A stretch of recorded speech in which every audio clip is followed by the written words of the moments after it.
Muy buenas noches, bienvenidas, bienvenidos a esta edición de Tolerancia Cero en CNN Chile. Hoy vamos a estar conversando con el ministro vocero de Gobierno, Jaime Belolio, y también con la presidenta del Regional Metropolitano del Colegio Médico, la doctora Francisca Crispi. Nuestros panelistas, voy a partir por acá, Paula Escobar, ¿cómo estás, Paula? Hola. Maca Lescornés, ¿Qué tal? Buenas noches. Y Francisco Covarrubias, ¿cómo estás? ¿Qué tal? ¿Cómo están? Nuestros panelistas con los cuales vamos a discutir los temas de esta semana. Partimos de inmediato con el test de tolerancia. Maca Lescornés, te ganaste el premiado esta semana. Me gané el premiado, este día tan informativo. Yo quiero traer al test de tolerancia una entrevista que aparece hoy en Pulso a Alejandra Cox, la nueva presidenta de la Asociación de AFP. Lo primero, bueno, que sea una mujer, desde luego es una muy buena noticia. Y también una muy buena noticia y absolutamente tolerable, algunos de los puntos que ella trata en la entrevista. Escuchar a alguien de la Asociación de AFP hablar, por ejemplo, de una pensión universal, que era algo que era inconcebible en el debate, incluso en el actual debate. Yo creo que en La Moneda han leído la entrevista como, a ver, aquí alguien nos pasó el tejo. Pensión universal, hablar de mayor participación por parte del Estado, también hablar de las lagunas, es decir, concebir el rol de las AFP no solamente como administradoras, sino también con un rol social en las cuales ellos participan de un debate y de cierta manera encienden alarma. Y cuando uno lee una entrevista así, yo no podía evitar pensar ¿qué hubiese pasado si este mismo discurso lo hubiesen tenido las AFP hace 10 años, hace 15, hace 20, cuando lo único que ellos decían era nosotros administramos fondos y eso hasta ahí llega nuestro rol? No, su rol era mucho más que eso. Y yo creo, bueno, a buena hora que se dieron cuenta, interesante el discurso que está planteado, interesante el aporte que puede ser en el debate, porque es más, yo creo que fue bastante más aventurado lo que en este momento está proponiendo por lo menos la Moneda. Así que tolerable el debate, ojalá lo hubiésemos tolerado hace 15, 20 años atrás, pero bueno, llegó. Gracias, Maca. Paula Escobar. Bueno, el lunes de esta semana conmemoramos el Día Internacional de la Mujer y el presidente de la República hizo un anuncio muy importante porque dijo que enviará al Congreso un proyecto de ley para sancionar y perseguir a los deudores de pensión alimenticia. Yo creo que esto es muy importante porque es un proyecto que me parece bastante sólido, que plantea, entre otras cosas, no dejarlos sacar pasaporte, no dejarlos sacar carnet de manejar o renovarlo, plantea retenerle sus devoluciones de impuestos, plantea también la posibilidad de sacar lo que se adeuda en alimentos de los créditos hipotecarios, créditos de consumo, también distintas medidas para los gerentes y directores de empresas. En fin, es una batería de medidas que me parece que abordan por fin de una manera clara el tema de tan avergonzante que haya el 80% de hombres que han sido demandados por alimentos no pague la pensión alimenticia, que es, como bien ustedes todos saben, fue algo que se descubrió, entre comillas, porque era muy sabido, pero se descubrió por los retiros del 10% y ver las filas de mujeres que tuvieron que hacer, digamos, pasar ahí frío, pasar tiempo,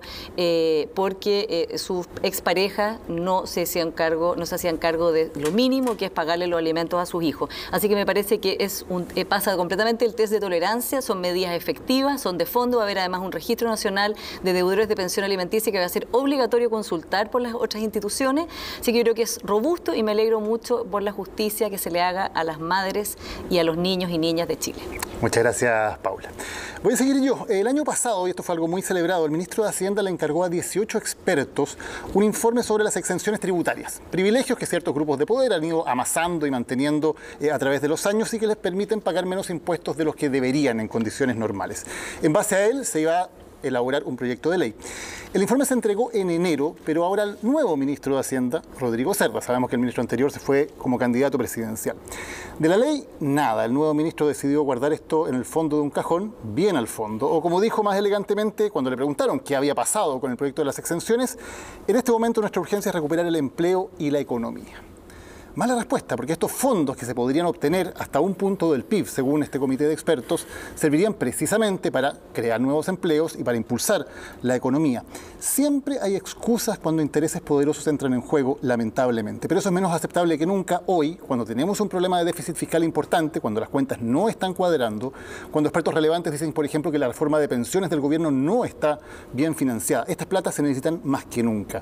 Más que nunca se necesitaría también, por ejemplo, discutir un royalty de verdad, que no tenemos en Chile, a las grandes mineras. Más que nunca se necesitaría definir cómo el Servicio de Impuestos Internos podría tener facultades reales para evitar que las rentas de capital eludan o evadan 4,5 puntos del PIB, más que el presupuesto total de educación en Chile, según cálculos del exdirector de Impuestos Internos, Michel Jorrat. Lamentablemente, se suele decir que plata no hay para acometer urgencias sociales. Plata hay. Lo que falta es la decisión política que ningún gobierno ha tenido para de verdad enfrentar intereses que sabemos que son bastante poderosos en Chile. Francisco. Estoy de acuerdo con todos los test de tolerancia. Los toleras a todos hoy día. Los tolero a todos. Oye, bueno, se ha aprobado finalmente el hecho de que se hagan las elecciones en 2 días. Y vamos a conversarlo con el ministro, por cierto, el tema. Claro, esto no es una división de derecha y de izquierda, quienes planteaban distintas fórmulas, habían distintas fórmulas sobre la mesa, algunos consideraban que hacer la elección como se ha hecho siempre en un día podía ser complejo por el hecho de que había mucha gente, habían 4 elecciones que se estaban jugando y si bien en el pasado han existido 4 elecciones juntas, ahora parece ser que entre la cantidad de candidatos y las restricciones por el COVID hacen más difícil eso. Yo soy de aquellos que no veo con un cierto reticencia, digamos, esto de los 2 días, fundamentalmente por el hecho que las urnas tienen que dormir en la noche y creo que esa va a ser una larga noche donde va a haber mucho nerviosismo. Y en ese sentido, mi test de tolerancia más bien es una pregunta, es ¿qué tolerancia vamos a tener nosotros como sociedad frente al hecho de que existan gente que quiera atentar contra la democracia? Porque hay que tener en cuenta que quienes van a cuidar las urnas, por ley, son los militares. Y los militares por ley usan armas. Y existe el RUF, digamos, que le da como el uso proporcional de la fuerza, que va de 1 a 9. En el 1 es una cosa disuasiva, en el 9 es disparar. ¿Estamos dispuestos a que si viene una turba a quemar las urnas al Estadio Nacional, por decir algo, los militares disparen? Me parece que son preguntas que tenemos que hacernos por incómodas que sean, porque hemos visto en el último tiempo situaciones que son bastante lamentables y en ese sentido me parece que más vale discutir estas cosas antes que después. Una cosa es el papel está súper claro, hay 9 puntos del uso de la fuerza proporcional, pero ¿qué va a pasar cuando eso se aplique? En caso que se aplique, ojalá que no sea así, ojalá que salga todo bien, pero pongámonos desde antes en todos los escenarios. Gracias, Francisco. Quiero tomarme de lo que dice Francisco para plantear o dejar dada la palabra. ¿Quién quiere contestar o reaccionar a eso, Paula? Que yo creo, Francisco, que obviamente es una situación inédita que vayamos a votar en 2 días, estamos en una pandemia, también era muy complicado, digamos que toda la gente votara el mismo día, la pandemia está desatada, así que, bueno, hay razones en pro y en contra de la medida, pero tiene sentido, ¿no? Por eso yo creo que se aprobó. A mí la verdad es que no me preocupa tanto, digamos, no creo que el problema más probable que podamos tener sean turbas. Yo creo que tiendo a pensar que va a ser más bien parecida a la elección del plebiscito. Tiendo a pensar eso, a lo mejor me puedo equivocar, digamos, pero a mí sí hay 3 cosas que me preocupan mucho más y que veo escenarios más probables de problema. Uno es qué va a pasar en la noche. ¿Qué va a pasar en la noche que quede claramente establecido con los apoderados, los apoderados de los independientes? ¿Quiénes se van a poder quedar? ¿Dónde van a dormir? ¿Qué va a pasar ahí? Porque es un escenario, digamos, que creo que tiene que estar muy claro para que no haya problema. Lo segundo es la hora de los resultados. Estamos acostumbrados a las 8, que ya se acabó, ya sabemos, se están felicitando. Ahora no va a ser así. Creo que la autoridad tiene que marcar claramente la expectativa de a qué hora se van a saber los resultados. Y tercero, y con esto termino, que tengamos claro también, y lo vamos a hablar seguramente con el ministro Belolio, qué va a pasar con la posibilidad de que haya acusaciones de fraude. Hoy día viene una entrevista a Patricio Valdés, expresidente del Trícer en el Mercurio, que él le dice que esto es muy complicado, dice, esta elección en 2 días puede traer muchos problemas, especialmente que haya acusaciones de fraude porque faltó una urna. Entonces yo creo que hay que definir esto para que no sea en ese momento que empiecen las autoridades a, digamos, reaccionar. ¿Acá? Yo concuerdo sobre todo con el último punto y a mí algo que me está llamando mucho la atención y creo que hay que frenarlo y ojalá lo frenen los de sectores de los cuales está surgiendo, que es este run, una frivolidad con la que se está hablando de fraude. Yo he visto de repente incluso hasta diputados de la República empezando a hacer correr la idea de, es que para 2 días vaya a saber lo que va a hacer. Van a estar las Fuerzas Armadas. Lo encuentro de una irresponsabilidad tremenda y me recuerda mucho lo que criticábamos, por ejemplo, Donald Trump antes de las elecciones, cuando un mes antes empezaba a decir, ojo, que se viene el fraude. Yo creo que si hay un minuto en el que debemos demandar responsabilidad, sobre todo de quienes ostentan cargos en este momento de poder, es precisamente a llamar lo que está diciendo la Paula. Reglas claras, ojo, que los resultados van a estar a las 8, no sé qué. Pero estar desde antes, presuponiendo que aquí va a haber fraude, aquí no se trata de empezar a sacar ventajas políticas para que esa noche decir, como hubo fraude, nosotros no fuimos capaces de sacar ciertos resultados. Aquí yo creo que hay muchísimo en juego, mucho en juego, igual como estaban las elecciones de Estados Unidos, y mucho más que un resultado puntual. Aquí una institucionalidad que en ese momento vamos a tener que probar, una institucionalidad más puesta a prueba en medio de una pandemia donde hay muchísimas, y ojo, con una crisis social detrás y política no menor. Por lo tanto, ¿Era el momento de innovar, crees tú? Mira, yo no soy, a mí las innovaciones en temas electorales, en el momento de votar no me gustan mucho. Hora, en un momento tan crucial para el país. Pero yo estoy de acuerdo que no era quizás la mejor manera, quizás haberla dividido en elecciones el sábado un día el otro. Pero una vez que ya estamos, creo que la responsabilidad en este momento es ver cómo hacemos para que se desarrolle la mejor manera y no empezar a instalar la idea de fraude, sobre todo teniendo en cuenta lo que nos estamos jugando. Porque es demasiado capital como para esa frivolidad y esa liviandad con la que se habla de algo que por lo demás en Chile jamás ha ocurrido y no tiene por qué pasar. O sea, tenemos una institucionalidad que es ejemplar en Chile en cuanto a la transparencia del sistema de votación, la rapidez, la eficacia. La confianza. La confianza, pero ojo, esto viene de hace un par de años. Yo recuerdo que en la primera vuelta del año 2017, de manera bien irresponsable, el entonces candidato Sebastián Piñera dijo, por ejemplo, a mucha gente le pasaban un voto que ya estaba marcado en favor de Guillermo de Sánchez. Lo dijo en una entrevista radial en ese momento entre la primera y la segunda vuelta. José Antonio Kast dijo, hubo fraude electoral, sin ninguna prueba, sin ninguna evidencia. Entonces, de alguna manera en los últimos años se ha venido instalando ese bichito bien irresponsable de jugar con algo de clave. Totalmente de acuerdo. Yo creo que hay una de las cosas que han tenido legitimidad en Chile. Lamentablemente se ha instalado ese bichito de empezar a hacer declaraciones irresponsables, siendo que todos sabemos que las elecciones en Chile son tremendamente transparentes. Puede haber un problema, por cierto, siempre en un país completo puede haber un problema en una mesa. Claro, pero es totalmente puntual. Totalmente puntual y además, al haber transparencia en todo el proceso, es fácil detectarlo y es relativamente fácil aislar el problema cuando ocurre. Entonces, estoy de acuerdo con la Maca que hay que cuidar muchísimo de declaraciones irresponsables esto, porque con esto de que va a pasar una noche de custodia, el principal problema yo creo que no es que pase algo en esa noche.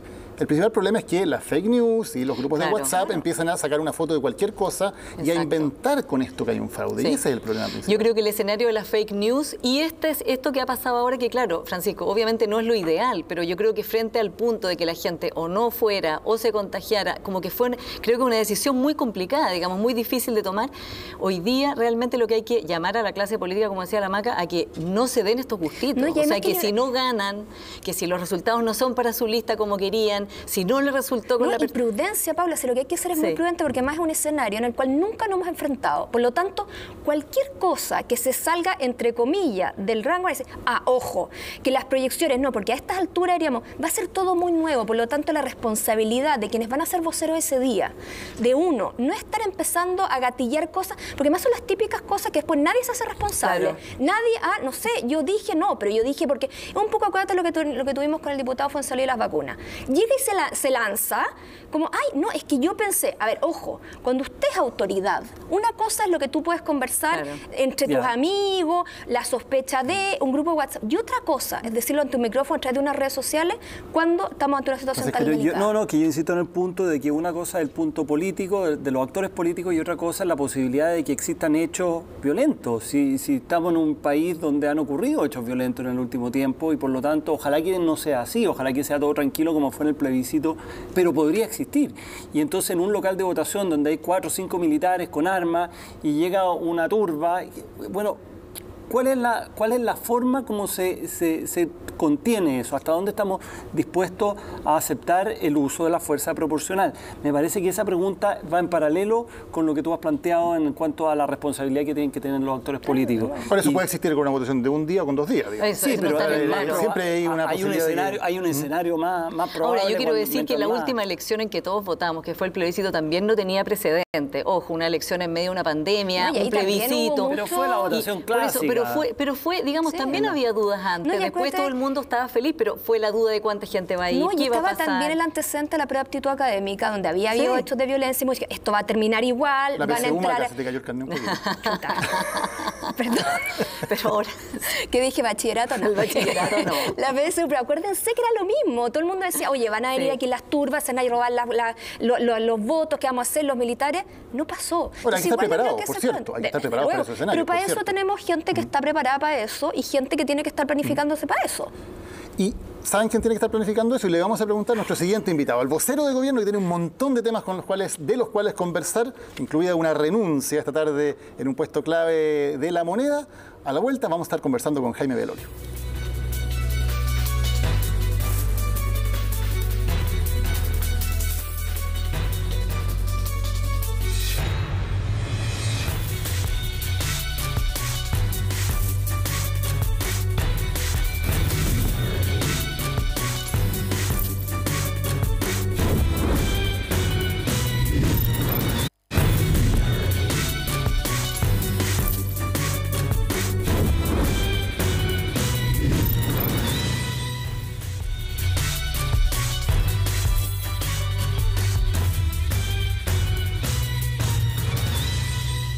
Ya está con nosotros nuestro primer invitado del día de hoy, el ministro vocero de Gobierno, Jaime Belolio. Ministro, buenas noches. Muy buenas noches, muchas gracias por la invitación. Partamos con el día de esta noche. ¿Por qué le pidieron la renuncia a Cristian Barra, delegado presidencial en la Araucanía? A ver, obviamente, primero voy a contestar al tiro, pero vamos a un contexto de lo que está pasando este último año que nos queda. Yo creo que es probablemente el gobierno que le ha tocado unos 3 años con mayor intensidad en la última década. O sea, un 2018 que a veces se nos olvida, con una movilización feminista que significó cuestiones culturales muy importantes que después se fueron materializando, un 2019 que termina con estallido social, un 2020 con la pandemia y un 2021 en el cual no hay tiempo para que haya pato cojo. No lo hay porque es primero el desafío de la pandemia y la vacunación en este primer trimestre sobre todo, y también en el segundo hasta terminar en junio, la instalación de la Convención Constituyente, luego la recuperación de los trabajos y la recuperación económica, y finalmente ya las elecciones presidenciales. Entonces es un año que está lleno de pega. Y en el tema de la Araucanía se han hecho muchas cosas que han sido complejas también. Evidentemente hay un problema de violencia y evidentemente también hay un problema de más larga data. Pero ministro, sabemos que el problema tiene siglos de historia, pero concretamente, ¿por qué le piden la renuncia a Cristian Barra, que era la persona a cargo de la resolución? Él pone su cargo a disposición después de la entrevista de hoy, evidentemente, que no fue revisada ni por el ministro de Interior ni por otros equipos, y nosotros obviamente no compartimos esas expresiones. ¿Qué es lo que no comparten en particular?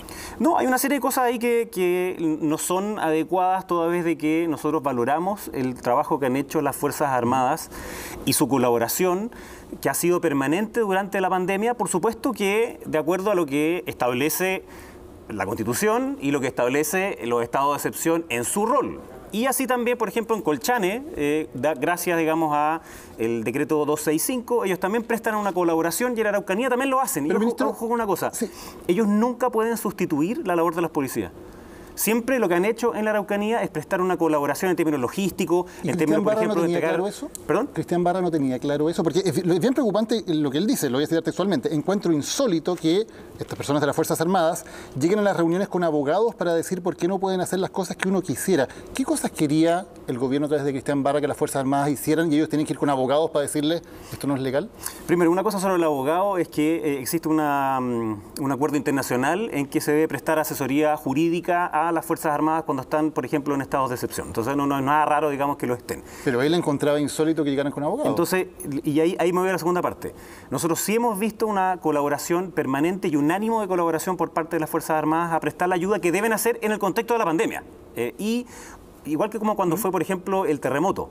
Entonces, ¿cuándo puede las Fuerzas Armadas intervenir en orden público, llamémoslo así, tradicional, cuando hay flagrancia? Perfecto, pero ¿qué le pedía Cristian Barra a las Fuerzas Armadas? No, que las Fuerzas Armadas tenían que ir con abogados a decirle no absolutamente nada que hubiese requerido, digamos, alguien que dijera que no. Y eso es, entre otras cosas, la razón por la cual él no sigue a cargo de ese equipo coordinador. Entonces, ministro, porque hay dos cosas. Uno es que las declaraciones pueden ser completamente desatinadas para una autoridad en cuanto a revelar cosas que no debe revelar, una cosa por la cual sale. Pero otra cosa es la certidumbre o lo cierto de lo que está diciendo atrás. Y en ese sentido me parece que lo que plantea Barra, digamos, es que hay un ánimo de las Fuerzas Armadas que en el fondo no se contrapone con lo que quiere el gobierno. ¿Eso lo desmiente usted en cuanto a esa disposición de la... Es que, Francisco, los hechos lo acaban de hacer, por algo es que él no sigue a cargo y pero nosotros no sigue valoramos, a cargo por las declaraciones. Nosotros valoramos la labor que han hecho las Fuerzas Armadas, con la cual hemos trabajado en coordinación, por ejemplo, en el plan frontera, lo que ocurrió en Colchane y en toda la pandemia. Entonces, de nuevo, hay un límite que se ha establecido, por ejemplo, porque se nombran jefes de la defensa cuando hay un estado de excepción a raíz de la catástrofe. Entonces, la pregunta es ¿toda ese jefe de defensa está a cargo de todo el orden público o el orden público en relación a la pandemia? Solo para terminar. Porque hay un límite ahí, ¿cierto? Y ese límite a veces puede ser difuso y ese límite es donde a veces se pueden solicitar ciertas cosas de mayor colaboración, por ejemplo, en términos, solo para terminar, en términos de materiales, en términos de automóviles y otros. Pero no hay absolutamente, y por eso quiero desmentir absolutamente lo que algunos tratan de teorizar y otros de qué cosas se le estaba pidiendo que era legal. Absolutamente no. Pero una cosa concreta, el gobierno anunció los patrullajes mixtos, Así ¿cierto? es. Y los patrullajes mixtos en torno al problema de la Araucanía y no en torno al estado de excepción que está relacionado con el COVID. Eso los militares no estuvieron dispuestos, ese es el punto de fondo por el cual los militares... Estuvieron dispuestos, por eso es que se están realizando y además que tuvieron buenos resultados. Los hechos graves luego de esos patrullajes mixtos bajaron. Y lo que además decía Barra en la entrevista era sobre el plan cosecha, que era importante porque durante este año hubo 1000 hectáreas adicionales que pudieron ser cosechadas con respecto al año pasado. Sí, ministro, sí. Con respecto al miedo que tienen lamentablemente muchas personas de ser extorsionadas, de que sean quemados sus campos, porque, de nuevo, y al tiro, lo que quería decir es que hay un tema que es de larga data, que requiere política pública, diálogo, reconocimiento, que requiere que nos pongamos... que continuemos algo que venía también desde el gobierno anterior, lo que hizo Monseñor Vargas, lo que también hizo al inicio de este gobierno. Ministro, pero una pregunta... Ministro Moreno, y termino el tiro. Y otra cosa distinta es la violencia que trata de revestirse de una moralidad y de una causa. Y en eso la extrema derecha y la extrema izquierda se juntan, porque los dos tratan de mezclar y eso a nosotros nos parece inaceptable, porque sacar a una mujer en la mitad de la madrugada a punta de cañón para decirle que me dé armas o dé dinero no tiene ninguna causa. Ministro, para terminar el tema Barra y ir a otros temas, ¿no hay una reflexión del gobierno de decir cómo en primer lugar pusieron a una persona en ese cargo, a una persona que piensa que si los militares quieren actuar dentro del marco de la legalidad y se asesoran por abogados en ese plano, a él le parece mal? O sea, ¿cómo eligen gente que no cree que los militares deben regirse por las leyes? No, él sí cree que tiene que regirse por la ley. Pero no es lo que dice en la entrevista. Y yo quiero recordar además que hay un equipo de personas que está trabajando aquí. Sí, pero él fue elegido especialmente para hacer ese trabajo, o sea, un cargo muy estratégico. Coordinador de un equipo que es la provincia de Arauco, más en la Araucanía, porque hay muchas cosas que son complejas y ese equipo coordinador tiene que ver con las querellas que se han presentado más de 350 querellas. El problema es que solo un porcentaje bajo de ellas, solo 42, tienen imputado conocido. Entonces, sí se requiere una mayor colaboración, por ejemplo, con la Fiscalía para poder hacer el trabajo que se requiere. También hay otro, al tiro, con Gobierno Interior, porque son muchos municipios que tienen que seguir avanzando en sus inversiones, parte también de lo que está en el plan Araucanía como tal, Impulsa Araucanía. Entonces, hay una coordinación que se hace bien en ese equipo y él estaba a cargo de ese equipo y ahora dejó de ser. Ministro, pero todo lo que usted menciona se ve poco de conducción política finalmente. Esto es, en gran parte, un tema político. Y uno, por ejemplo, leía la entrevista de Cristian Barra y uno veía muy poca política en su entrevista. Se hablaba de coordinación, como usted bien decía, con los tribunales. Él hablaba, yo soy operativo al 100%. Y uno dice, una persona que está delegada del gobierno para encabezar un problema complejísimo, como usted está hablando, de política no tenía nada. Y ahora uno ve que quien va a ir para allá es Loreto Tapia. Silva. Perdón, Loreto Silva. Ella va para allá, pero también va en un cargo más bien legal.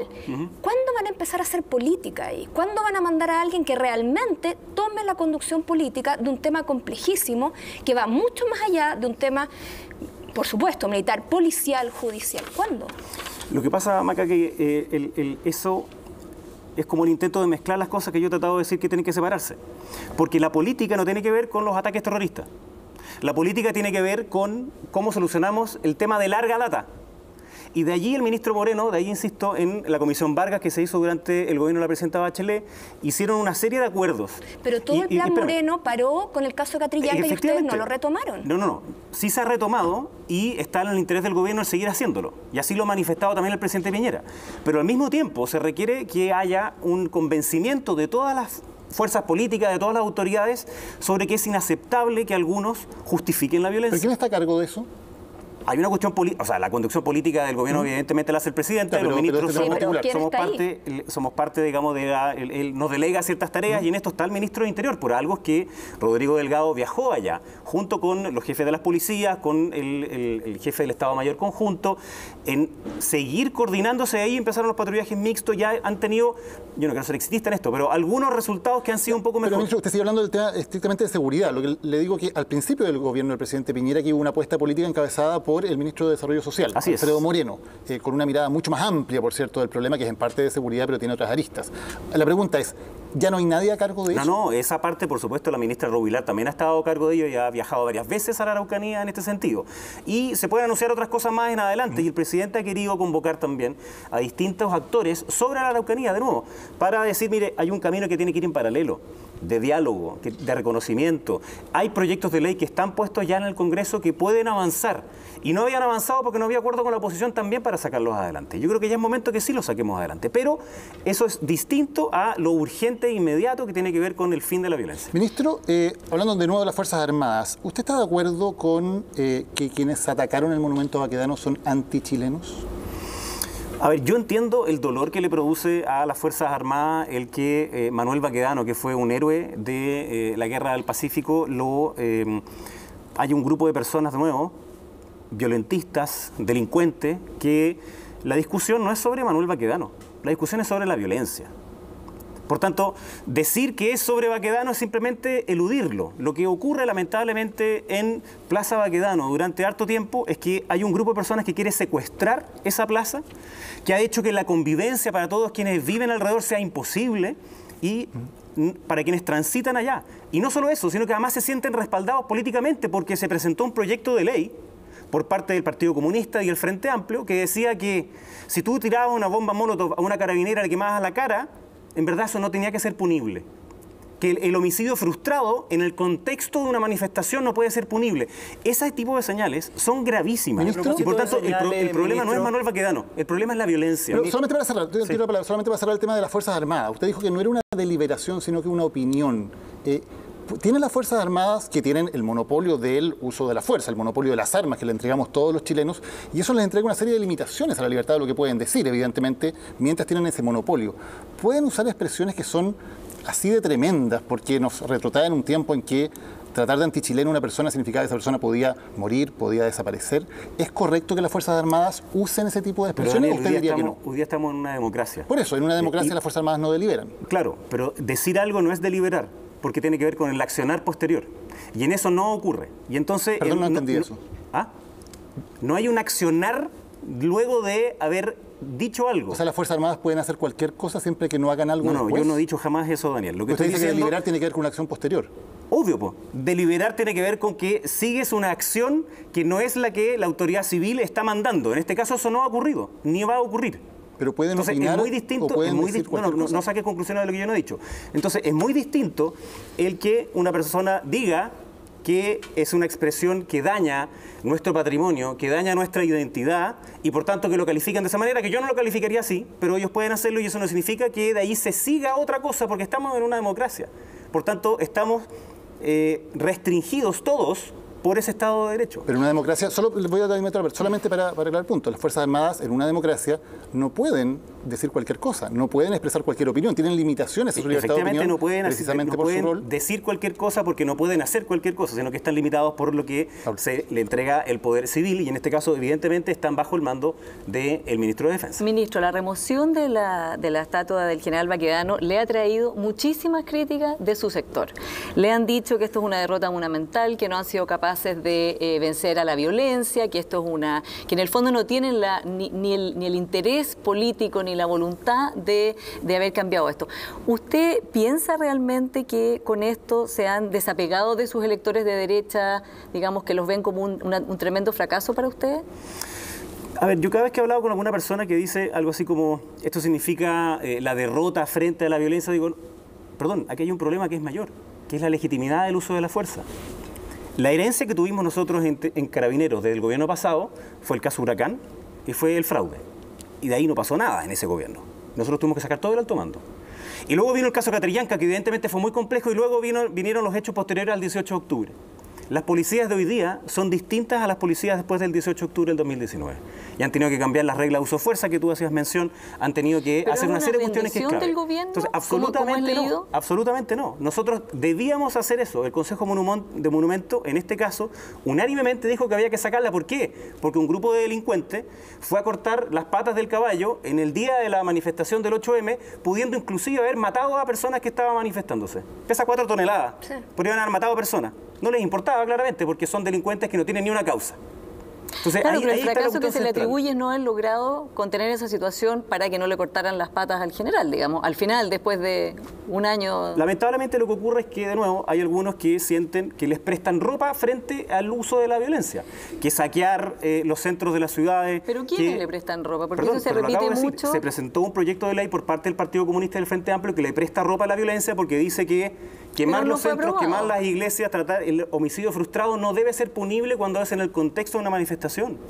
¿Qué es eso? No es absolutamente antidemocrático. No ha sido aprobado. ¿Qué le parece? Por supuesto que no ha sido aprobado porque es totalmente antidemocrático, pero de nuevo, esto da un medio ambiente favorable a la idea de que la violencia puede ser parte de la política y eso es inaceptable, es un retroceso democrático inaceptable. Entonces, esta es una discusión un poquito más grande que simplemente decir, oiga, ya, sí, mire, que vayan Carabineros. No. Pero usted habrá leído las columnas de hoy día o las cartas, qué sé yo, en general. Las leo todas y obviamente que no quepa ninguna duda de que una vez que el general Baquedano esté reparado va a volver a la plaza que lleva. Pero él ya no va a ser presidente, no va a ser este gobierno. ¿Por qué? ¿En un año más? No, eso de un año es algo que... El Consejo de Monumentos dijo que era un año de restauración. No va a ser un año, va a ser menos, lo más pronto posible va a estar de vuelta. ¿Qué le parece la idea que planteó la candidata Paula Narváez de plebiscitar qué va a pasar ahí? ¿Qué se pone en ese espacio?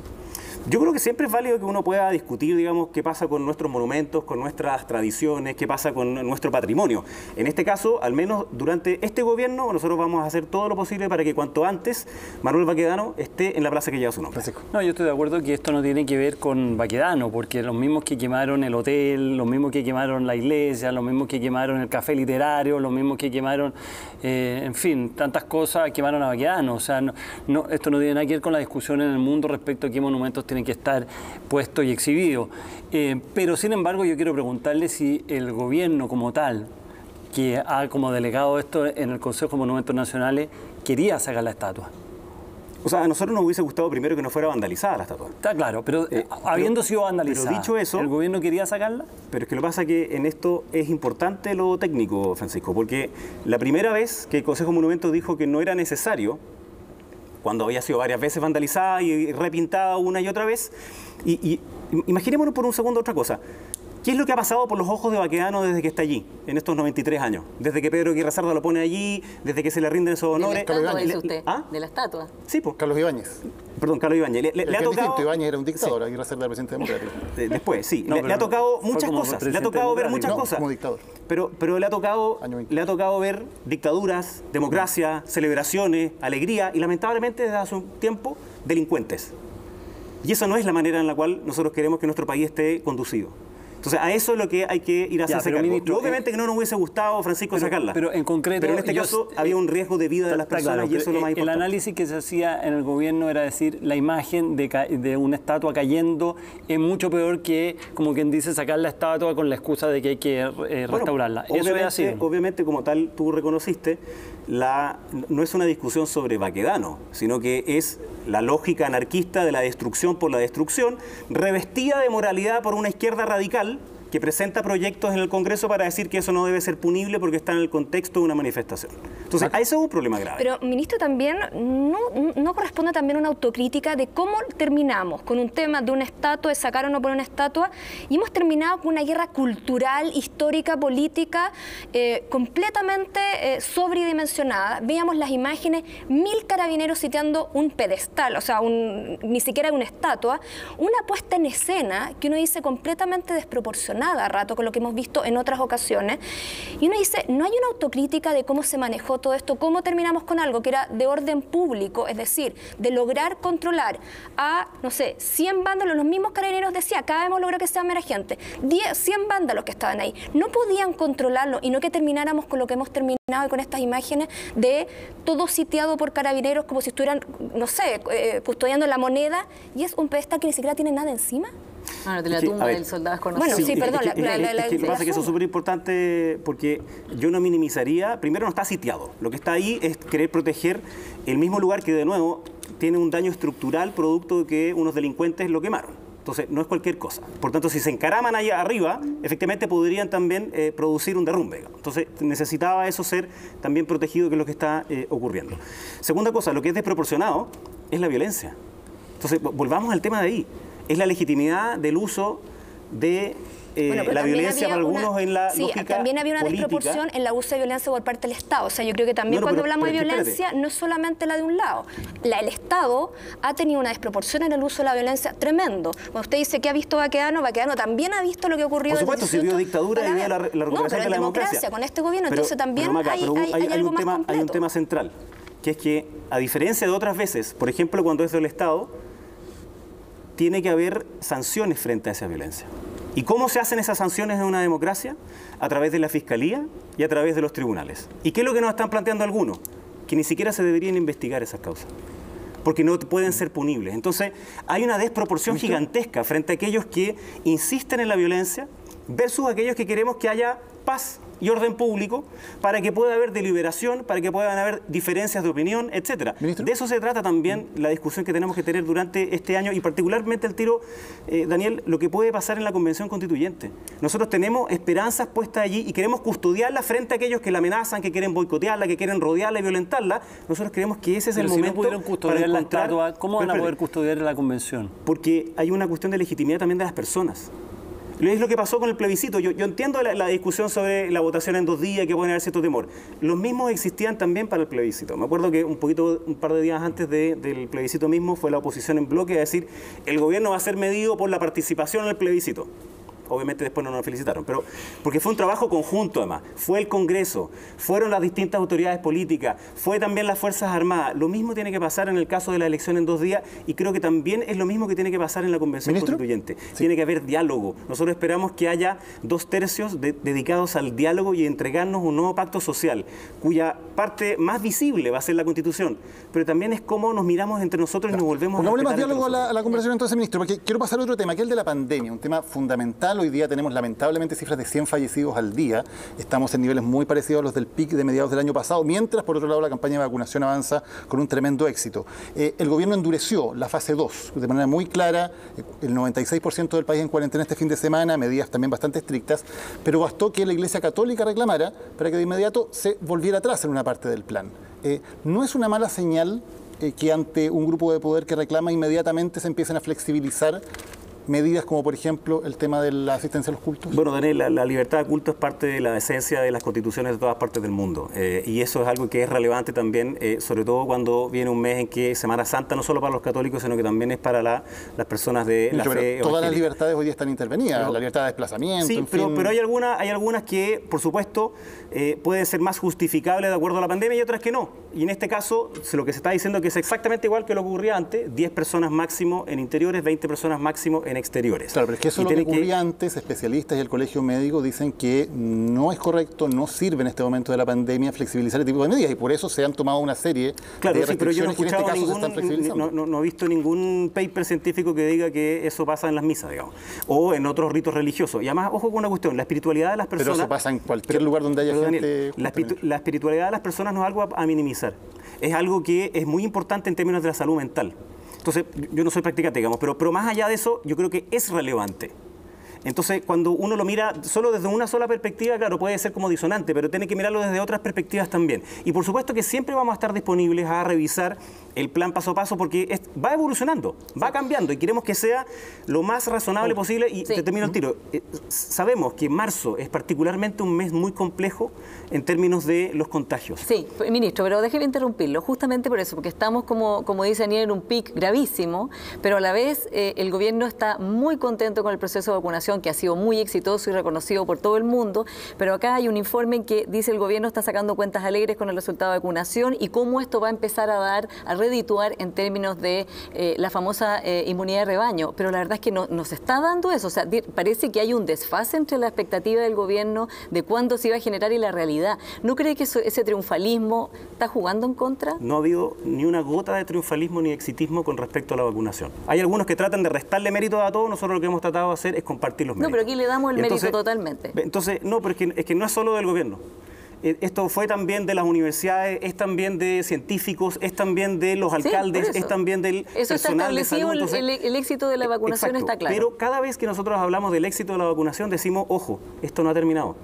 La pandemia no ha terminado y estamos viviendo el momento más complejo. Y como nosotros partimos por los grupos que eran los más críticos, lo que nos muestra la experiencia internacional es que lo primero que baja es la mortalidad, luego la desocupación de camas y solo finalmente cuando ya está vacunada una buena parte de la población, entonces comienzan a bajar los contagios. Pero la mortalidad no ha bajado. Pero si acabamos de terminar, esta semana vamos a tener la buena noticia, digamos, de que 5 millones de personas estén vacunadas. Y ojalá que vayamos viendo esos datos. Recién estamos terminando las segundas dosis, que ahí es cuando se produce la inmunogenicidad que entregan las vacunas. Entonces, nosotros no vamos a hacer nunca una lógica exitista porque nadie puede hacerlo en la mitad de una pandemia donde millones de personas lo han pasado pésimo y lamentablemente algunos han perdido familiares. Ministro, a propósito de exitismo, quiero cambiarlo de tema y llevarlo a las elecciones. Usted dijo que vamos a ganar 3-0 en una entrevista que le generó muchas críticas. ¿Bien exitista eso? Sigue creyendo que va a ganar 3-0 y la pregunta de fondo es ¿qué significa ganar en estas elecciones? Sí, no, es divertido las críticas porque las críticas eran porque yo era ministro. Entonces yo ahí obviamente empecé a buscar en mi documento y otra información, y el que partió con eso obviamente fue el ex vocero Vidal, que lo dijo siendo vocero, lo repitió hasta la saciedad, digamos, y él decía 4-0, 4-0. Yo dije una sola vez, mire, en esa elección, en la de constituyente, lo que va a ocurrir es que la lista Vamos por Chile va a ser la más votada, va a ser la que va a sacar la mayor cantidad de constituyentes y la que va a tener un tercio, pero un tercio para dialogar y no un tercio para bloquear. Sí, mi pregunta es, ¿tiene estudios respecto a eso? ¿Tienen encuestas en La Moneda o esto es una brincada, no hacemos encuestas? El análisis de Pepe Out. No hacemos encuestas, pero a los pocos días Pepe Out dijo exactamente lo mismo. Así que esto es también una lógica electoral que puede hacer cualquier persona dado los datos. Tampoco es tan difícil considerando que la oposición va dividida en infinitas listas. Efectivamente, pero no, eso fue más bien un análisis y decir, mira, lo que a nosotros más nos importa es que la convención resulte bien. Nosotros como gobierno tenemos un rol en ella. Y es un rol que nos entregó la reforma constitucional, que era la asistencia técnica, el financiamiento que ya está aprobado en el presupuesto. Y sí queremos protegerla, de nuevo, porque han habido lamentablemente en el último tiempo mucha amenaza a través de redes sociales y otras. De hecho, hoy día recuerdo que hoy día es el día contra el ciberacoso. Y que ojalá lo tomemos muy en serio. Nosotros durante esta semana vamos a mostrar un estudio que hicimos para visibilizar, educar y reflexionar sobre el ciberacoso, pero también sobre las amenazas digitales. Hay grupos que están demasiado organizados y esto además tiene un sesgo de género. Están demasiado organizados en amenazar de muerte y tratar de aquellos a aquellos que piensan diferente. Le ha pasado a periodistas, digamos, y eso es totalmente inaceptable. ¿Hay algún tipo de amenaza para el plebiscito? Precisamente lo que usted está hablando, de alguna amenaza, porque tenemos un desafío gigante, que son 2 días de elecciones, en los cuales el sistema va a estar abierto durante 2 días. ¿Podemos enfrentar ese desafío desde el punto de vista, por ejemplo, cibernéticos? ¿Tenemos los sistemas para ello? Y también la parte de la seguridad de las urnas, que es una cosa no menor, una noche nunca lo habíamos hecho. ¿Qué va a pasar? A ver, las Fuerzas Armadas toman posesión, digamos, de los locales de votación cuando era el domingo la votación solamente, igual lo hacían el día viernes. En este caso, el CERVEL va a hacer un sellado especial de las urnas que van a quedar en una sala también custodiada, en donde los vocales, pues, obviamente, podrían estar allí y también los apoderados. O sea, es clave mantener la transparencia que ha existido en nuestro sistema electoral, que, de nuevo, el Congreso hizo una ley de plebiscito seguro y que significó un éxito posterior. Primero porque fue la mayor cantidad de personas que ha votado y además después no significó un rebrote. esas cuestiones eran clave. Esa es la justificación de hacer la elección en 2 días. Dado que en este caso el tiempo que se puede demorar una persona a 3 a 4 veces más, podrían haber grandes aglomeraciones y por tanto desincentivo que algunas personas se veían en largas filas fueran a votar. Nosotros no queríamos que eso ocurriera. En la última elección la estimación es que 600.000 adultos mayores que comúnmente votaban dejaron de ir a votar por distintas razones y más de 1 millón de personas fueron por primera vez a votar. Nosotros queremos que ese 1 millón de personas que fue por primera vez, más esos 600.000 adultos mayores que dejaron de hacerlo, puedan hacerlo con total tranquilidad. ¿Qué pasa si es que eventualmente la pandemia, como hemos visto, ya se vaticina que las próximas semanas va a ser muy clave? ¿Qué pasa si tenemos un alza de contagio considerable, nos empezamos a acercar al plebiscito y la situación sanitaria es compleja? ¿Está la opción de postergar las elecciones? O sea, no por ahora, obviamente es algo que tendríamos que ver después. ¿Pero está sobre la mesa esa opción? No está y requeriría de un acuerdo del Congreso de 2/3 y por tanto, tal como fue el plebiscito que alguna vez algunos sugirieron aquello, yo creo que si nosotros hacemos bien una votación en 2 días de forma segura, tal como fue con el plebiscito, se puede lograr adecuadamente. ¿A qué hora se van a saber los resultados? Usted tiene que tener claro más o menos el panorama. Sí, esto tiene que ver más bien con el CERVEL que solo con el gobierno, pero el gobierno ya no es el gobierno el que hace los reportes como era antes. Pero ¿cuál es el rango que están manejando ustedes en el gobierno? 10 de la noche. Hemos conversado con el CERVEL, no me atrevería a decirte una hora particular. No a las 8 de la noche. No, porque a las 8 se cierran las urnas, o sea que el plebiscito tampoco fue a las 8. Entonces va a ser después y son 4 y hay 2 papeletas que son súper largas. ¿12 de la noche? Ojalá que sea como esa hora, pero tampoco le vamos a poder decir a todos los vocales, digamos, que ojalá que sea las 12. Gracias, una última cosa. Yo sé que estamos pasando momentos súper complejos de la pandemia y por tanto es clave que volvamos a insistir en las medidas de autocuidado. Decía el otro día el ministro Pais sobre la comunicación de riesgo. La comunicación de riesgo es entregar información para que las personas bajen la probabilidad de sufrir una consecuencia negativa dada la pandemia, por ejemplo, y además tomen medidas de protección y prevención. Entonces es clave y en eso nosotros queremos seguir insistiendo, sobre todo a los más jóvenes, que piensan, digamos, de que a ellos les da lo mismo y otros no da lo mismo. Oye, es clave cuidarnos. ¿Cómo está el ministro Delgado? El ministro Delgado está lamentablemente con fiebre y otro está con síntomas, pero con buen estado de salud. Nuestra siguiente invitada es la persona perfecta para hablar de todo esto. Muy bien. Ministro Jaime Lolio, le agradecemos, ministro, por haber estado hoy día con nosotros. Muchas gracias. Muy buenas noches. Vamos a ir a una pausa y luego hablamos con la doctora Francisca Crispi, presidenta del Consejo Regional Santiago del Colegio Médico, precisamente sobre el crítico momento de la pandemia. Ya volvemos.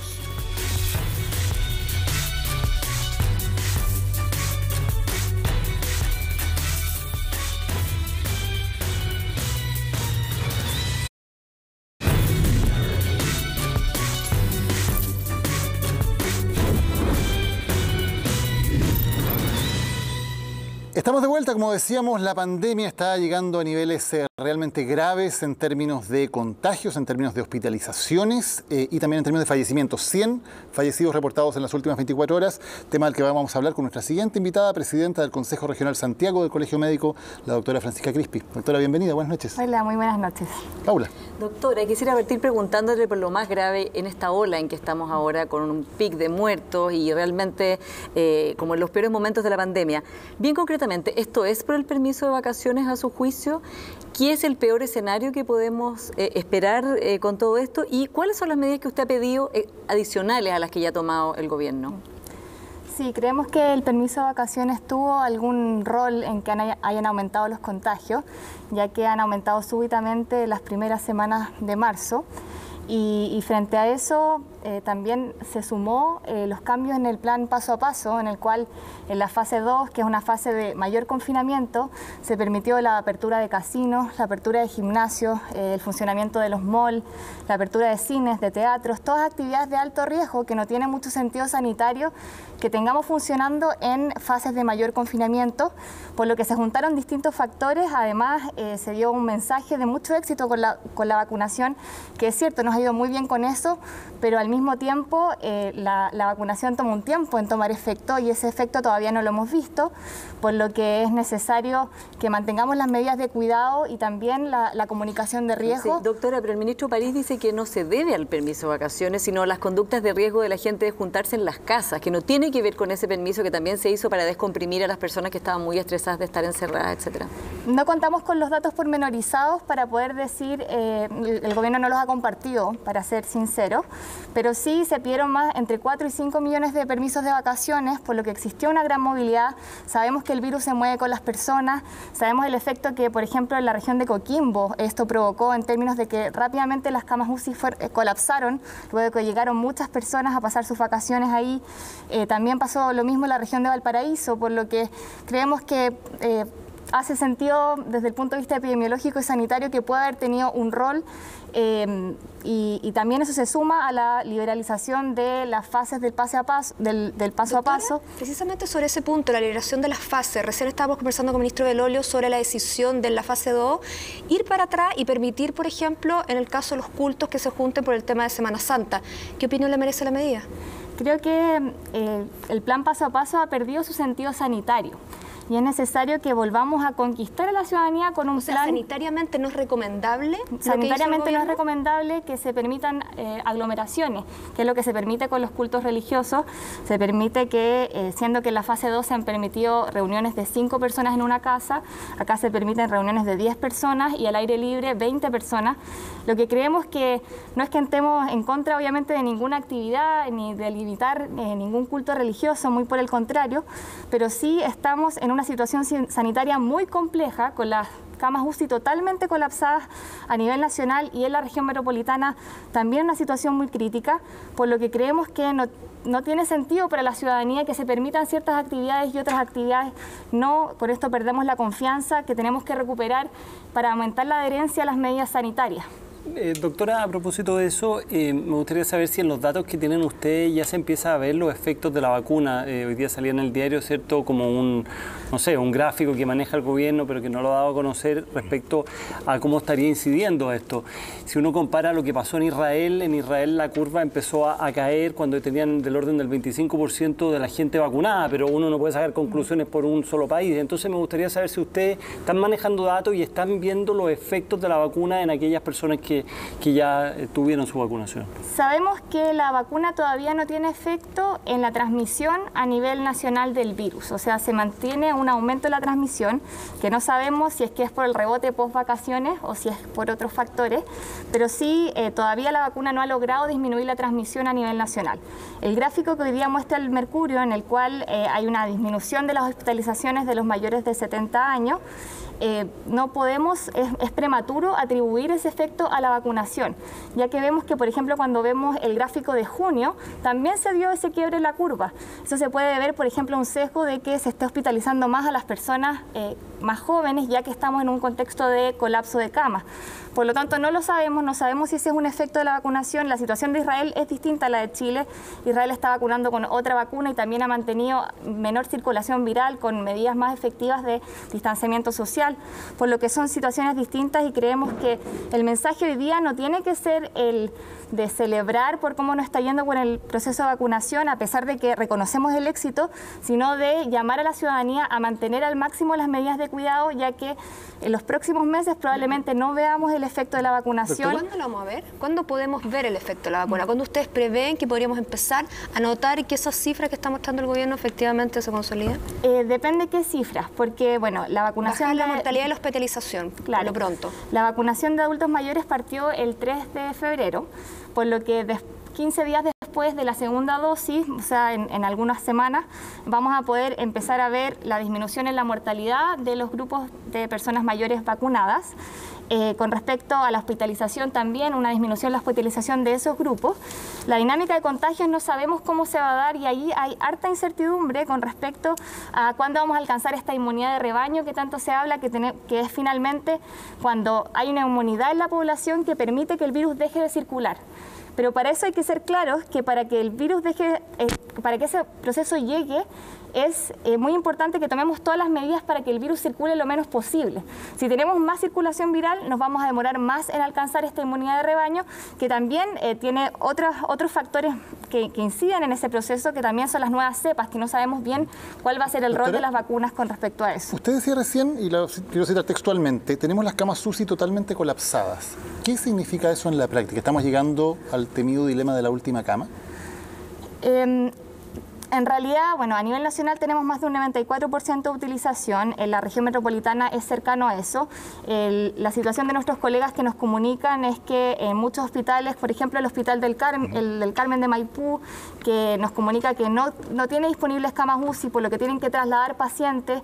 Y en ese traslado de pacientes, claro que la priorización empieza a cambiar y hay ciertos pacientes que no se les da la alternativa de ingresar a la cama, se empiezan a correr los criterios. O sea, pacientes que deberían, por indicación médica, estar en una cama UCI, ¿no tienen esa cama?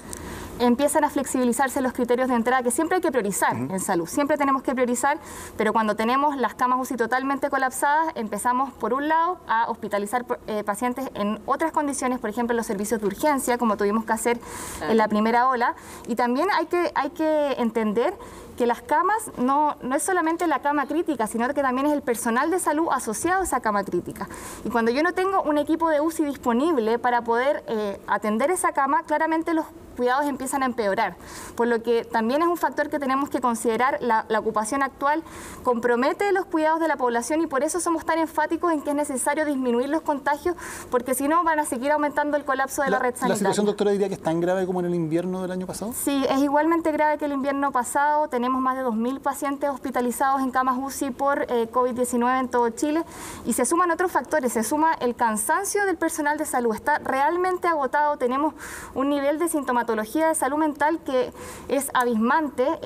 Hay distintos estudios, uno muestra que un 30% del personal de salud está con síntomas depresivos moderados a graves, que es el Health Worker Study, que entrevista a casi 1.000 personas del personal de salud en Chile y también hay casos muy concretos de equipos de salud. El otro día conversaba con un capitular de nuestro colegio médico que me contaba que en su turno de urgencia, al principio de la pandemia, son 12 médicos y médicas, al principio de la pandemia 2 tomaban psicofármacos por distintos motivos y hoy día 6 toman psicofármacos, por lo que es muy concreto el efecto de la salud. Pero una cosa muy corta respecto a eso, que me imagino como después de un año como de afectar la salud mental, digamos, a las personas que están atendiendo, pero sin embargo quiero preguntarle si los efectos de la vacuna, porque ellos se vacunaron antes, ¿cierto? Se vacunaron a principios de enero, se han visto los efectos y a diferencia de lo que ocurrió en el invierno pasado, que muchas personas tuvieron que irse a sus casas, si ahora eso ha disminuido o se ha eliminado. En realidad no contamos con ese dato, pero sí lo que han aumentado son las licencias por salud mental, por lo que creo que tendería a compensar el fenómeno y hoy día tenemos igualmente mucho personal de salud fuera.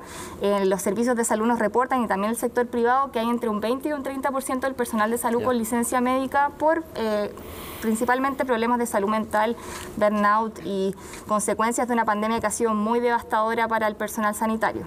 Doctora, quiero hacerle 2 preguntas sobre las vacunas, que es el tema hoy día más importante. Primero, que esta semana murió el actor Tomás Vidiella, que por supuesto una pérdida muy grande para todo el teatro chileno, pero en particular fue muy inquietante saber que él ya tenía una dosis de la vacuna y se suponía que con una dosis de la vacuna eso iba, digamos, a imposibilitar una situación grave o de riesgo vital como pasó. ¿Habrá aquí, estaremos viviendo lo que dice Eduardo Engel hoy día de Espacio Público en su columna, un sesgo de confirmación de que queremos tener buenas noticias y estamos pensando que ya los adultos mayores están bien con una dosis cuando en realidad no es el caso? Creo que ha sido un problema de la comunicación de riesgo. Entiendo que había mucha ansiedad por tener buenas noticias, pero hay que comunicar bien a la ciudadanía y eso creo que es un caso muy lamentable, pero que evidencia que la población está vacunada luego 15 días posterior a la segunda dosis y aún 15 días posterior a la segunda dosis debe mantener las medidas del distanciamiento físico, la mascarilla, aunque esté vacunado. ¿Por qué? Porque no tenemos claro, hoy día los datos que tenemos de la vacuna Sinovac no nos permiten saber cuál es el rol que tiene la vacuna en la transmisión, por lo que pueden que esas personas sean portadoras del virus todavía, no sabemos cómo actúa la vacuna en términos de evitar la transmisión, por lo que pueden ser portadoras y esas personas si dejan de usar mascarillas pueden contagiar a otras personas que no se han vacunado, por lo que hasta ahora tenemos que tener mucha precaución. Sabemos que la vacuna Sinovac es muy buena en disminuir los efectos adversos como mortalidad y también la hospitalización y en ese caso yo llamo a toda la ciudadanía a vacunarse y participar de este proceso de vacunación que es fundamental, pero no podemos tener este mensaje de que me vacuno y dejo de seguir las medidas porque lamentablemente eso pone en riesgo a la ciudadanía. Y una pregunta muy cortita, ¿se ha sabido informar puntualmente de personas que se han saltado la fila a través de certificados médicos falsos de que tienen una enfermedad, una comorbilidad, por ejemplo, hipertensión. ¿Ustedes están al tanto de eso? No hemos tenido ningún reporte al respecto, nos ha llegado al Colegio Médico. Sí. Doctora, yo le quería preguntar sobre lo que está ocurriendo a nivel de los colegios. Ya llevamos 2 semanas de niños yendo al colegio, presenciales. Por supuesto, es irregular en todo el país, pero ya ha empezado el colegio. Ya ha empezado también a haber preocupación porque están circulando, se ha notado en algunos colegios, otros virus, por ejemplo, adenovirus, los más pequeñitos, y empiezan a darse vuelta. ¿Qué es lo que ocurre cuando vemos esa situación de virus en paralelo? Vamos a empezar prontamente la campaña contra la influenza. ¿Cómo ustedes están monitoreando ese tema de los otros virus, sobre todo en los niños? Sí, es importante con respecto a la vuelta a clases, que bueno, como Colegio Médico hemos promovido que la vuelta a clases ocurra, ya que creemos que como país la debemos priorizar.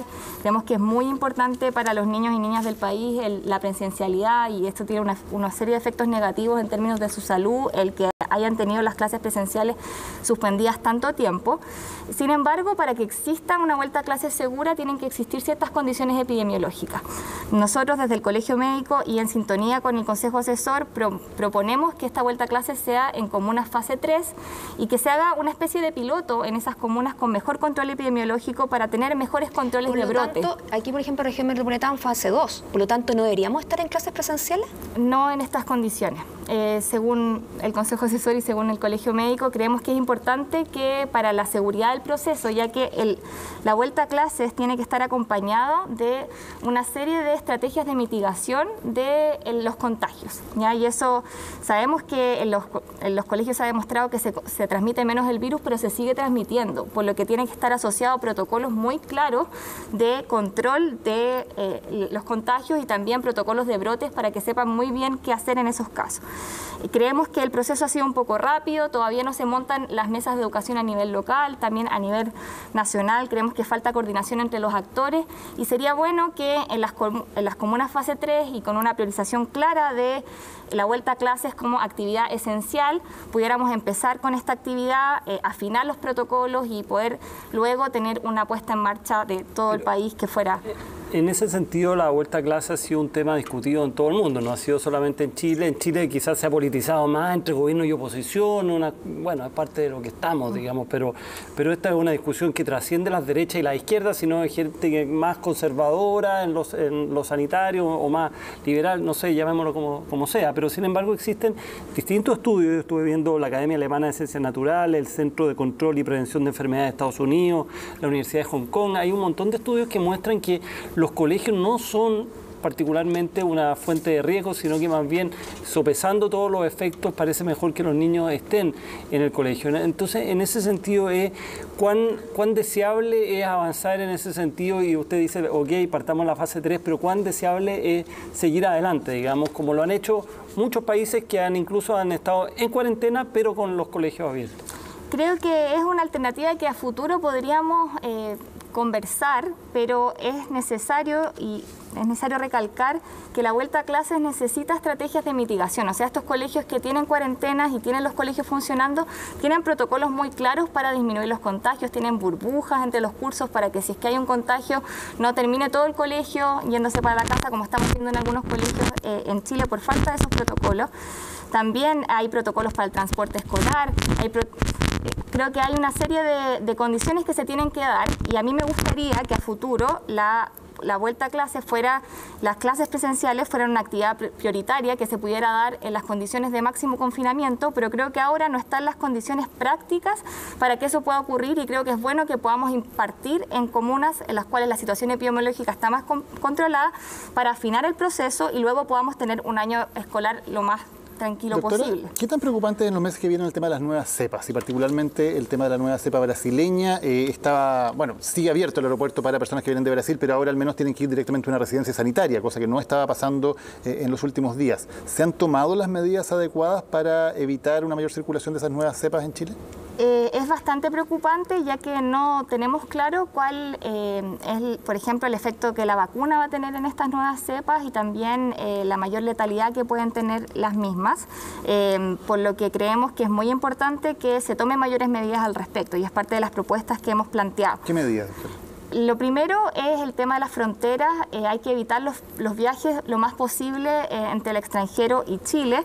Ahí creemos que ha habido conocemos hartas personas que se fueron de vacaciones durante el verano fuera de Chile y creemos que eso en este contexto sanitario no tiene ningún sentido y pone en riesgo la población. Hay gente que está yendo de vacaciones a Brasil, pasajes además votados, digamos, aprovechando que creemos que eso no tiene sentido. No tiene sentido que uno tenga que sacar un permiso de vacación para ir a una comuna del mismo país y que pueda ir de vacaciones a otro país. Pero en la situación en que estamos, ¿se deberían prohibir los viajes llegados del extranjero, salvo evidentemente casos calificados o casos especiales? Sí, eso sería lo más prudente y también es muy importante que esto que se hizo con Brasil, en el cual las personas tienen que volver a una residencia sanitaria, debería realizarse con todos los viajes desde el extranjero a Chile, ya que las cepas están muy diseminadas y por lo tanto probablemente otros países de Latinoamérica también tienen la cepa de Brasil circulando, por lo que lo más seguro sería el poder tener esas cuarentenas. Y también es algo que nos han dicho harto los infectólogos,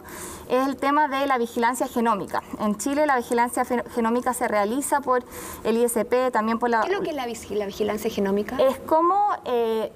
somos capaces de secuenciar los virus que tenemos circulando. Ah, perfecto. Se hace la secuenciación genética para ver si es que esta es igual a la cepa original o si es que hay cambios genéticos sustantivos que permiten decir es una nueva variante. Perfecto.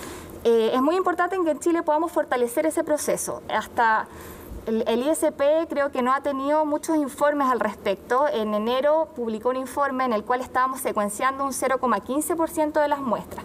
Lo que es poco, considerando creo la capacidad que tiene el país, creo que deberíamos tener un plan más ambicioso de poder secuenciar más. Por ejemplo, el Reino Unido ha secuenciado un 5% de todas sus muestras, por lo que creo que es algo que tenemos que potenciar como país, sobre todo considerando el riesgo que puede tener el que estas cepas, por ejemplo, no tengan efecto, la vacunación no tenga tanto efecto sobre ellas. Doctora, una pregunta, porque usted lo que está hablando, por ejemplo, que en eso no hemos sido muy, quizás proactivos y tal. En ciertas cosas nos ha ido muy bien. Por ejemplo, el tema de los test, de todo el testeo, está Chile muy bien. El tema de la vacunación, la salud primaria ha demostrado que ha tenido una capacidad de llegar a toda la población increíble. Pero, por ejemplo, en la trazabilidad estamos al dedo de una manera impresionante. Y ya, de cierta manera, hay una suerte de consenso de que la trazabilidad no es un tanto tema de recursos, de cantidad de gente trazando, sino muchas veces de que la gente no quiere decir porque tiene miedo a marcar con el que estaba y porque eso le implica que deja de trabajar y todo eso. ¿Cuál es el análisis que hacen ustedes de cómo va la trazabilidad y finalmente se la va a poner a arreglar o no? Porque llevamos un año en esto. Sí, el testeo, trazabilidad y aislamiento es una parte fundamental en el manejo de la pandemia y ha sido un punto débil del manejo de la misma en Chile. Creemos que el gobierno debería tener el mismo estándar que tuvo para la vacunación, el cual lo hemos hecho muy bien para la estrategia de testeo, trazabilidad y aislamiento.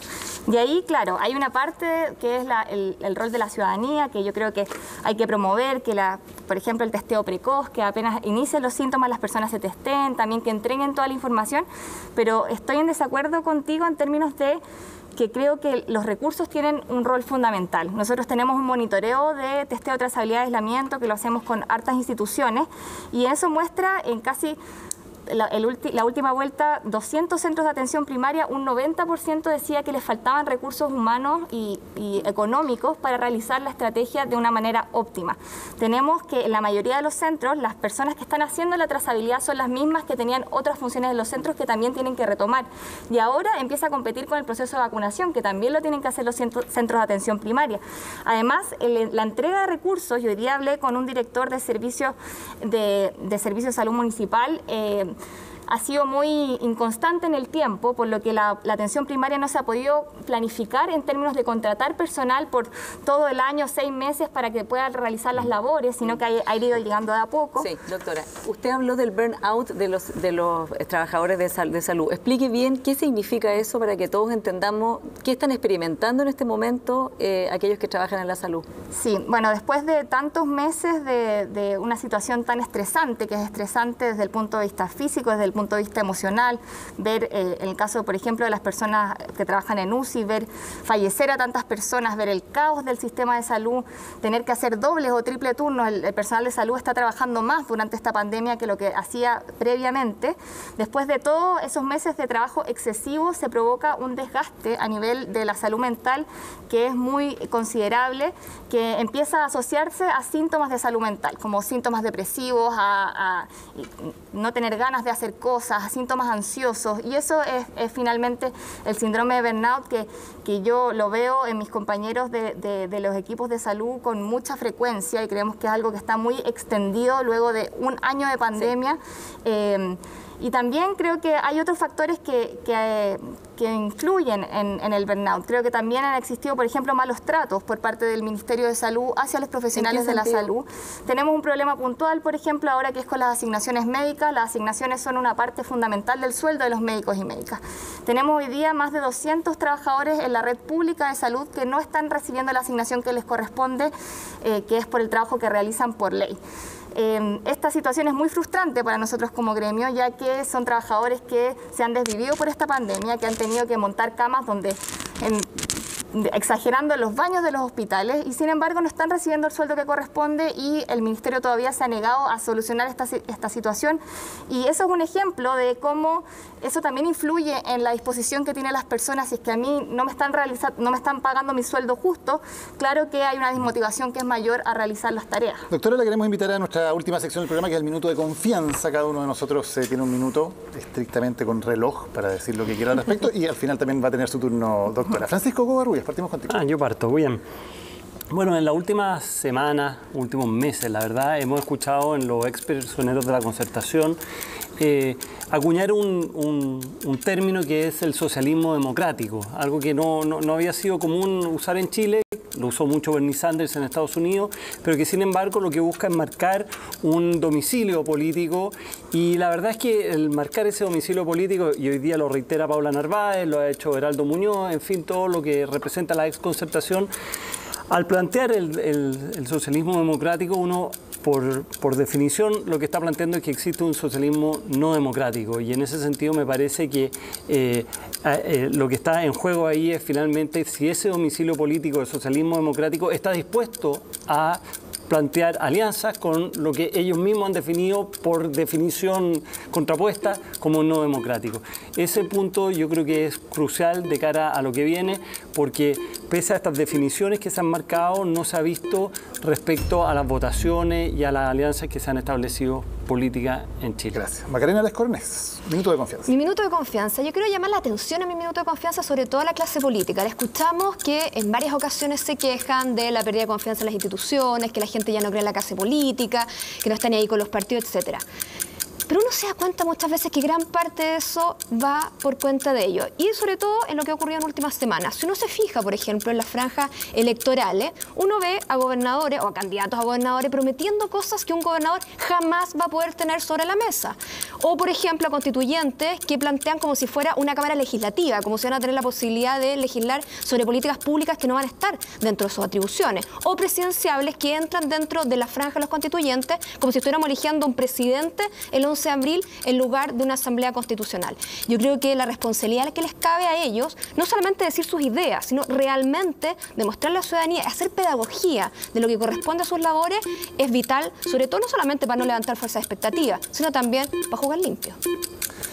Voy a tomar mi minuto de confianza y voy a complementar lo que decías tú, Maca, porque me ha llamado mucho la atención en estos primeros días de franja presidencial, tan frenética en algunos momentos, tan difícil de entender algunas veces, el hecho de que acá aparezcan tantos presidenciables robando cámara en la franja de la elección más importante en una generación. Los constituyentes, entendámoslos, son las personas que van a diseñar el futuro de Chile, el futuro de nuestros hijos, ojalá hasta de nuestros nietos, si es que escriben una constitución que dure en el tiempo. No corresponde que los candidatos presidenciales aparezcan robando cámara. Hay franjas como la del Partido Humanista, por ejemplo, que se dedica sencillamente a promocionar a una candidata presidencial y a un candidato a gobernador, en vez de darle un verdadero espacio a los constituyentes. Esta elección es demasiado importante, y si la franja no nos da la información correcta, creo que es responsabilidad de todos y de cada uno de nosotros buscar esa información, votar informados y así poder construir un país mejor. Los constituyentes y las constituyentes son fundamentales para nuestro futuro. Paula.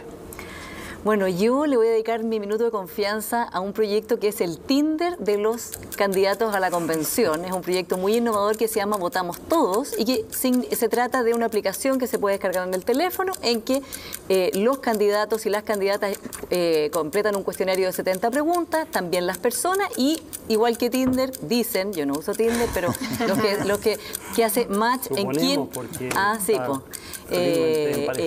hace match y dice quién es el que más se acerca a tu pensamiento. Creo que este proyecto es muy valioso porque es innovador, es usar la tecnología, es usar, digamos, todo lo que el mundo nuevo ofrece para la política, pero hay un pequeño problema, que es que la mitad de los candidatos ha contestado el cuestionario y la otra mitad no. Este proyecto está liderado por la periodista Estela Cabeza, con un equipo detrás de ella, y la idea es que todos, respondan, y aquí hay que hacer un llamado a los partidos políticos porque solo el 30% de los candidatos de los partidos políticos ha contestado. La mayoría de los independientes sí. El voto informado requiere que contesten y contestar el cuestionario, contestar estas preguntas es su deber. ¿Repitamos el nombre del sitio? Votamos Todos. Ya, y si un candidato o candidata no se quiere, no quiere decir lo que y tengo piensa... la lista acá para sacar al pizarrón a los partidos políticos, están todos bastante mal, desde el Partido Comunista hasta Evópolis, hasta todos los partidos aquí, solo un 30% de los candidatos de partido han completado el cuestionario. Mala señal, señores candidato... y señoras, a contestar. Mala señal, su candidato no quiere decir lo que piensa. No puede el ser Tinder de la blanco. política. Ya. Doctora Francisca Crispi, su minuto de confianza. Esta noche existen más de 2.000 pacientes hospitalizados en camas críticas por COVID-19 y en su atención la red de salud pública es fundamental. Lamentablemente hemos evidenciado estrategias que van en contra de la red pública de atención. El no pago de asignaciones a cientos de médicos y médicas en la red pública de salud y la omisión del financiamiento de especialidades que son fundamentales para la salud pública son acciones que no podemos tolerar. Por eso yo le pido al ministro de Salud y al presidente de la República que se hagan cargo de esta situación y que puedan dar un trato justo a trabajadores que han hecho tantos esfuerzos por el sistema sanitario. Finalmente quiero enviar un saludo a los equipos de salud, reiterar nuestro agradecimiento, nuestro compromiso y también reiterar el compromiso del Colegio Médico de Chile con seguir incidiendo en que nos vaya mejor como país en esta pandemia. Muchas gracias, doctora. Muchas gracias por su participación hoy, que creo que nos ha permitido tener un panorama más claro de la muy difícil situación que estamos enfrentando por la pandemia. Es importante que tengamos todos esa claridad y esa responsabilidad. Muchas gracias a ustedes por el espacio. Y gracias a todos, Francisco, Maca, Paula, muchísimas gracias. Y antes de la medianoche estamos cerrando esta edición de Tolerancia Cero en vivo en este domingo 14 de marzo. Nos reencontramos el próximo domingo con el otro panel y nosotros volvemos en 14 días más. Que estén muy bien. Buenas noches.